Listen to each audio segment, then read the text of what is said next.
Hello and welcome to the first Smell the Glove podcast of 2015. I am St. Paulie D, aka Jungle Jim 67 on Twitter. Dr. J, MB Deep on Twitter. Happy New Year. It's been a wee while, so we've had a bit to cover. How was the festive period for you and the missus? It was. I dealt with a little bit of I should say a little bit. Been sick for about 6 weeks. It's been kind of tough. So even teaching or speaking that I'm supposed to be doing has been tough. But then I moved in the middle of it. Ah, So poor Stacy has had to deal with not just moving the house, but dragging my ass around for a while. So cool. yeah, you want to see that visual? Just put that in a visual for a minute. Yeah, fair Yeah, it's enough. not good. You are a big unit to carry for wee Stacey. Yeah, yeah. Aye, so obviously I was back home in Scotland for the first time for a year and a half, which was pretty cool.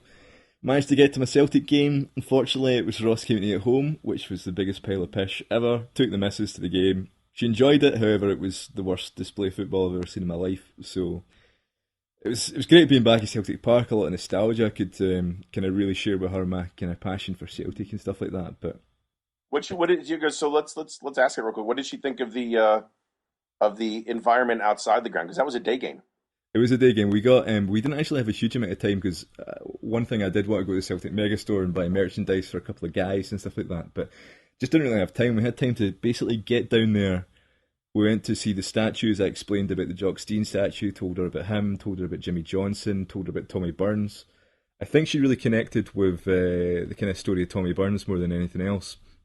But she enjoyed the game and she enjoyed Glasgow a lot. So I should go back. Should definitely go back. But unfortunately for me, I don't think it'll be. I think it'll be a long time till I get back to Scotland again. But yeah, it was great being at home and obviously great seeing Celtic. Being at Celtic Park, just unfortunately the result didn't go our way that day.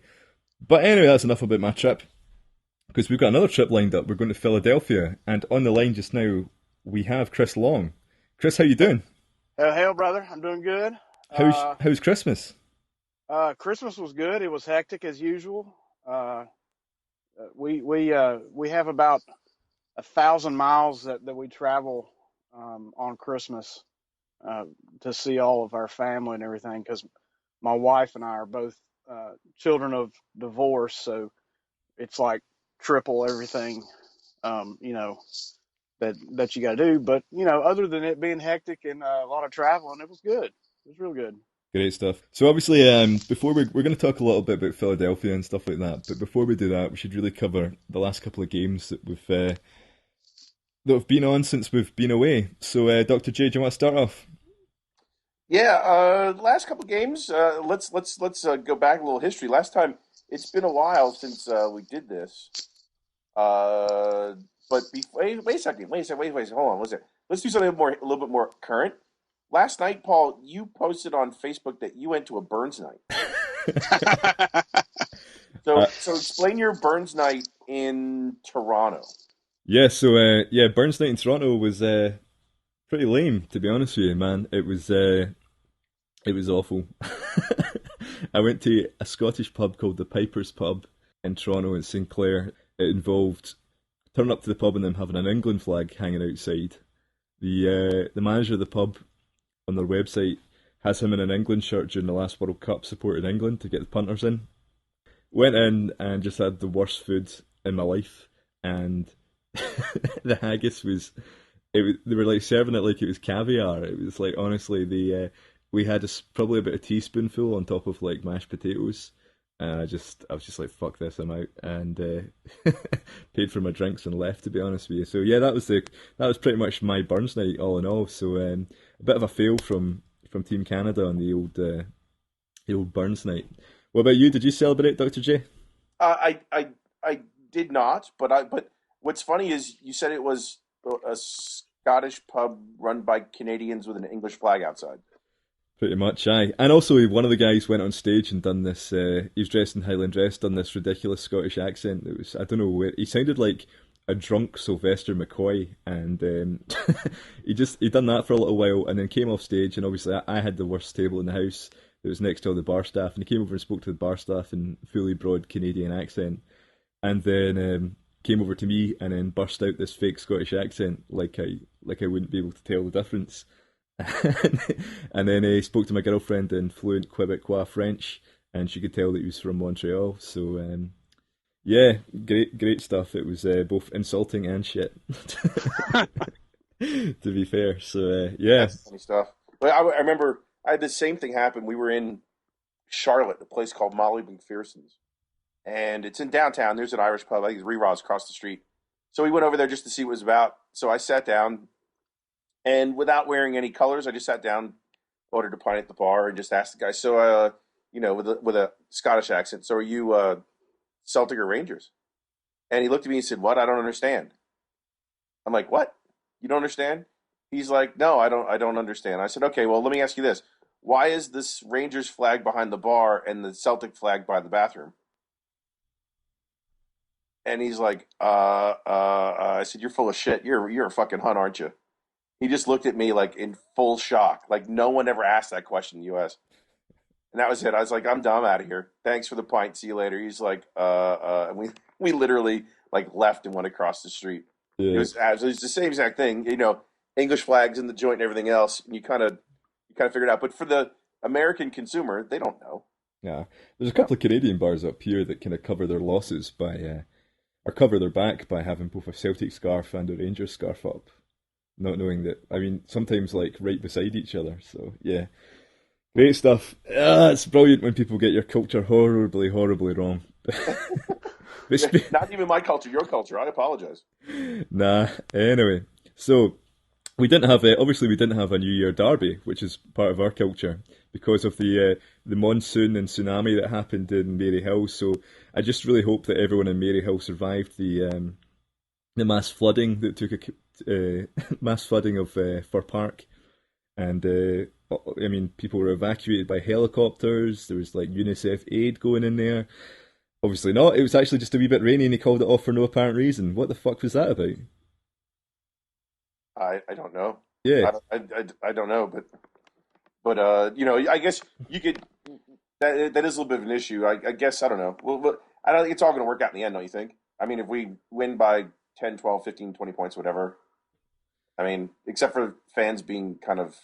it's just one of those things, man. It's meant to be the Glasgow Derby on January, 1st of January, and they've booked it for that. And then Yeah. obviously people went out on the pitch and couldn't be bothered sorting out the pitch the next day. So it's a bummer because like a lot of the guys would obviously stayed off the drink on New Year's Eve maybe and all that sort of thing. Mr. Hogmanay and Come then on, come on.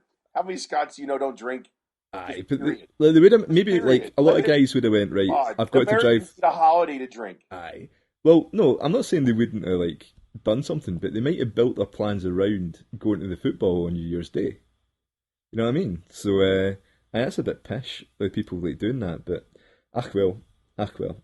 Yeah. Anyway, Well, let's Can talk about the games then. can I ask a serious question about that? Why don't they have a tarp or something they can put over the pitch?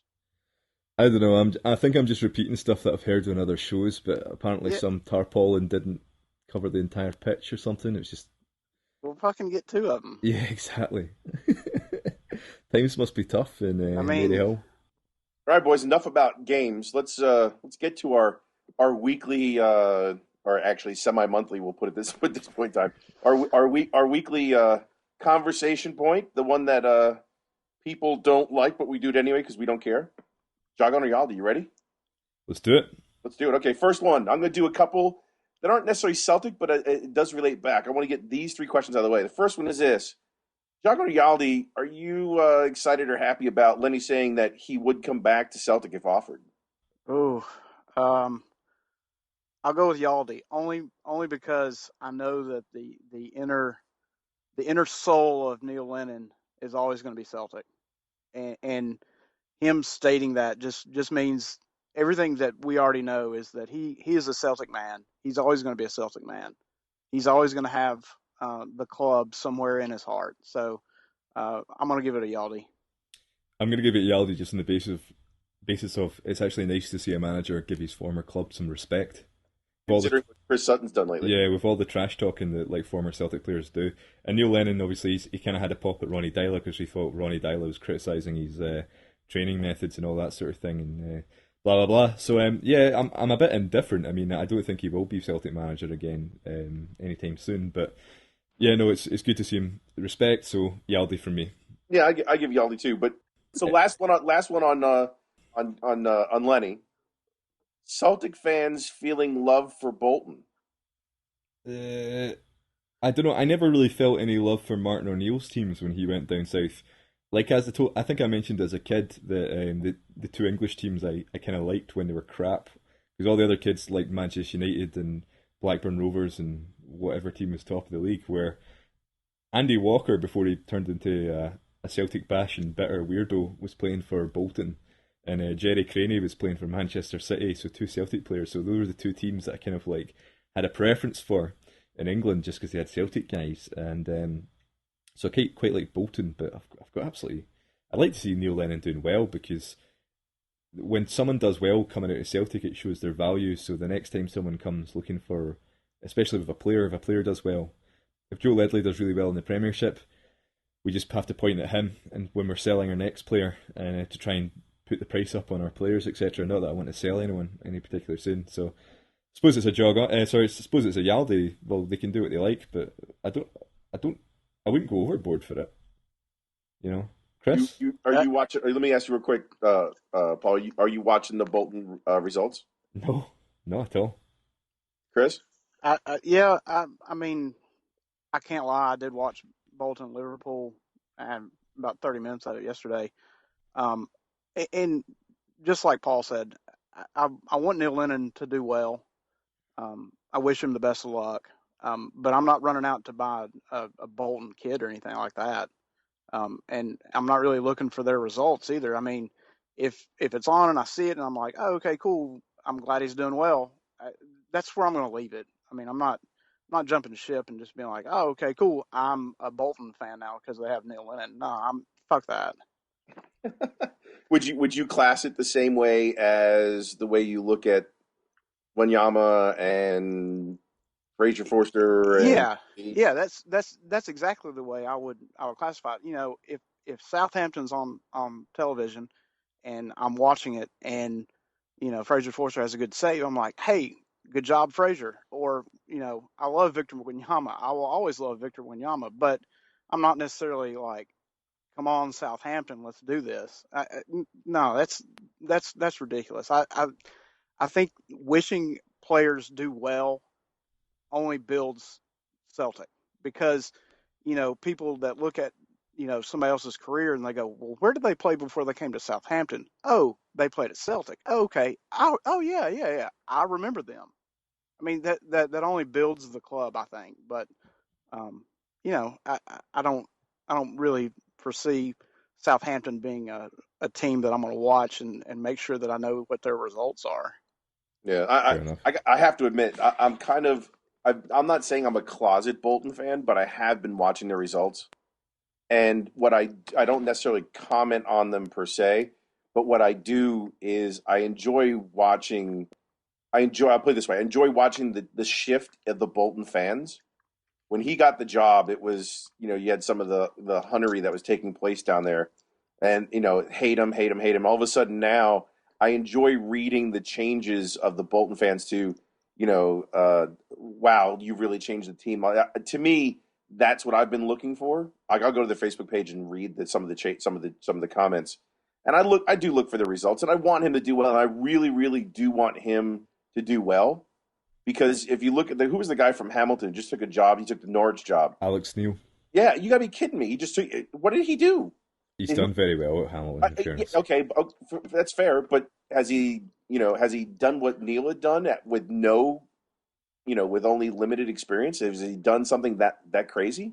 Mm. And what's funny is not necessarily. I don't want to take Alex Neil down and chop him down, but if you look at the accomplishments and then you look at who's look at them both looking, now I don't know if Alex Neil's even looking for a job, but the amount of scrutiny that Neil Lennon went through just to get a Bolton job versus Alex Neil saying, "Oh, well, we'll just take you." I don't understand that, and that's part of the reason why I'm looking for Bolton to do well, and I think Chris is right. I think it's more justification of Fair why. enough. Fair enough. Bringing it back to Celtic then. We're talking Anyway, about Celtic. All right, here's my question. Chris, you said you're a fan of him. Mir Beton. My statement is Mir Beton not as good as people are making out. Really? Yeah, I just Huh. don't. I don't see it.